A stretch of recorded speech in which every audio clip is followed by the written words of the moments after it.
સુરતમાં રખડતા ભટકતા કૂતરાનો આતંક રોજે રોજ જોવા મળી રહ્યો છે, ત્યારે લિંબાયતના 5 વર્ષના બાળકને અને ડિંડોલીમાં એક 11 વર્ષના બાળક પર રખડતા કૂતરાએ હુમલો કરતા બંને બાળકોને સારવાર માટે હોસ્પિટલમાં ખસેડવામાં આવ્યા હતા. સુરત શહેરમાં રોજ સવાર પડે ને સુરત નવી સિવિલ હોસ્પિટલ કે પછી સ્મીમેર હોસ્પિટલ કે પછી અન્ય હોસ્પિટલમાં કૂતરા કરડવાના કેસો સતત આવી રહ્યા છે અને દિવસે ને દિવસે તેમાં વધારો થઈ રહ્યો છે. પરંતુ સુરત મહાનગરપાલિકાનું તંત્ર આ માટે વામણું પુરવાર થતું હોય તેમ લાગી રહ્યું છે.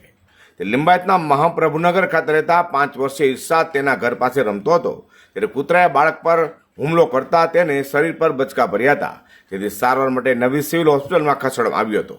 ત્યારે બીજો બનાવ ડિંડોલીમાં બન્યો હતો, જેમાં 11 વર્ષીય વૃજલાલ નામનું બાળક તેમના ઘર પાસે ઊભો હતો. તે દરમિયાન કૂતરાએ તેની પર હુમલો કરી બચકા ભરી લેતા તેને પણ લોહીલુહાણ હાલતમાં સારવાર માટે નવી સિવિલ હોસ્પિટલમાં ખસેડવામાં આવ્યો હતો.